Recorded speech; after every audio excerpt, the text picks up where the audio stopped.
Bonjour, heureux de vous retrouver pour cette seconde partie consacrée cette fois-ci à la présentation des menus du lecteur universel GEC BDP G5800.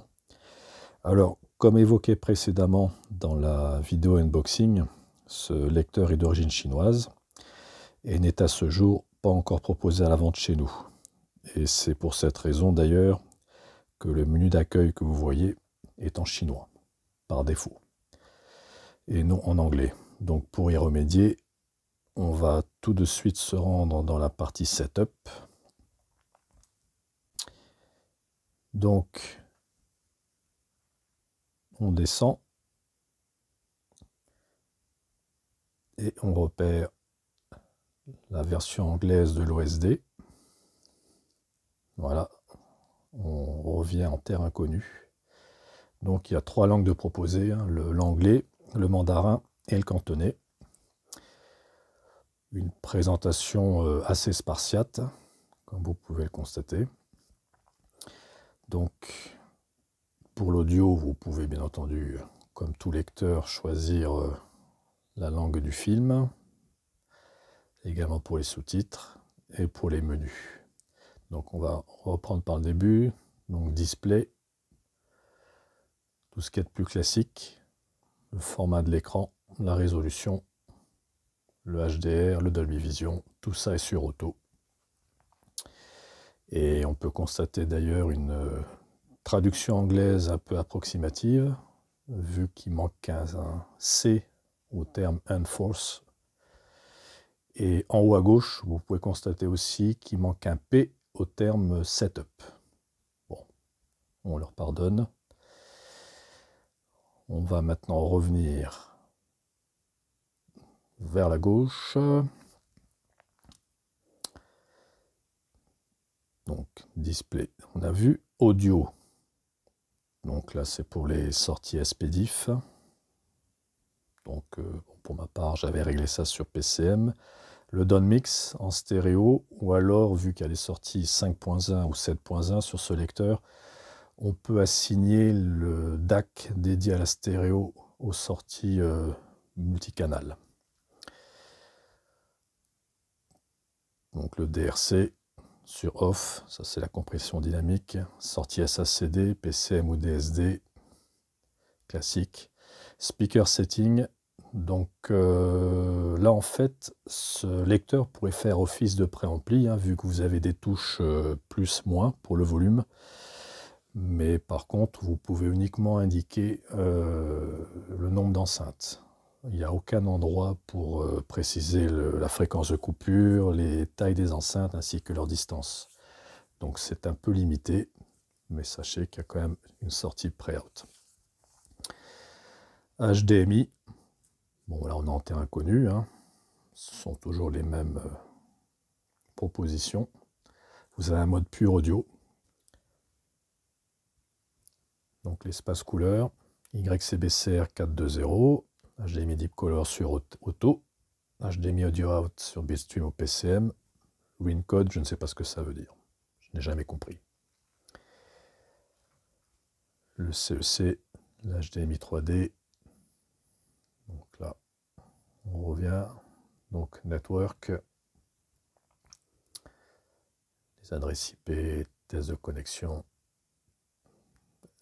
NFS, CIFS, deux acronymes inconnus pour moi, vous me pardonnerez. Smartphone application, je l'attends de pied ferme. Donc là on revient, langage on y était déjà, playback, classique aussi, hein, on retrouve le même type de proposition sur tous les lecteurs. Une petite nouveauté quand même, région code. Alors ça, il n'y a que les Chinois pour réussir à faire ça. Si on rentre, vous constaterez que dans le menu, pas besoin de kit ou quoi que ce soit, vous accédez au menu et vous mettez 0 pour les DVD, donc il est dézoné. Vous pouvez lire ainsi les DVD du monde entier. Et concernant la région de nos chers Blu-ray, donc il y en a 3, A, B, C, ben vous rentrez votre région. Et ça reste en mémoire. Donc il n'y a pas d'autre manipulation à faire. C'est très simple. Blu-ray Play Mode, donc ça c'est intéressant aussi. Vous pouvez mettre un Blu-ray puis demander à votre lecteur de démarrer directement le film. Ça vous évite de passer par le menu et de perdre du temps. Donc ça c'est une option que j'aime bien. Multimédia Poster System, c'est pour afficher la vignette du film lorsque vous introduisez le Blu-ray dans l'appareil.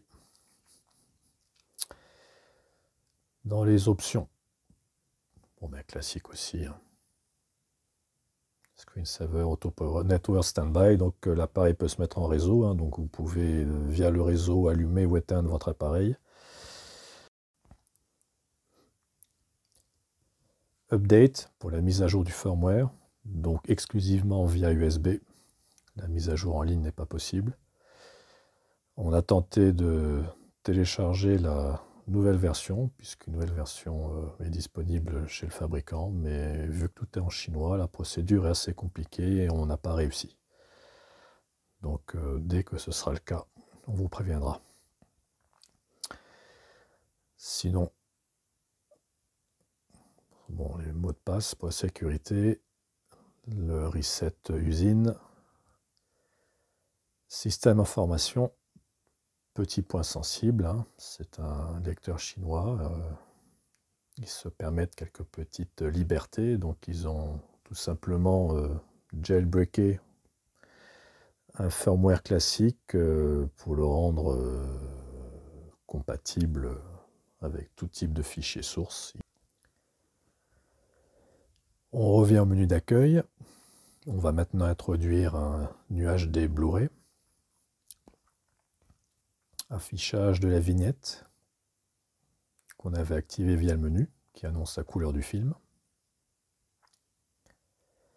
Et la surprise, tous les possesseurs de platine Pioneer LX 500-800 constateront que il s'agit du même type d'affichage.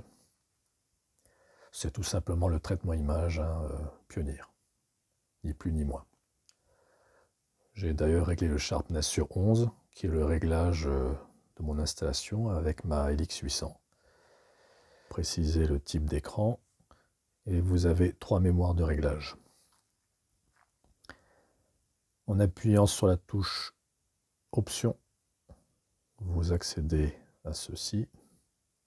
Donc le chapitrage, vous pouvez rentrer un temps précis pour accéder à un point précis du film. Vous avez le détail des différentes langues présentes sur le disque.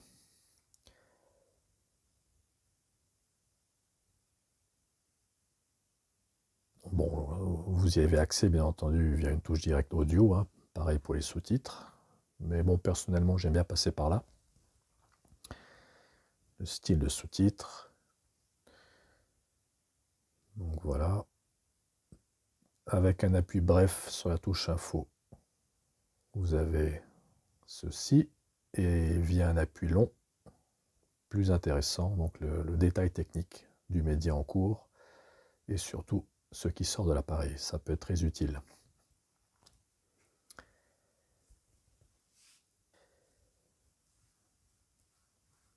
Voilà.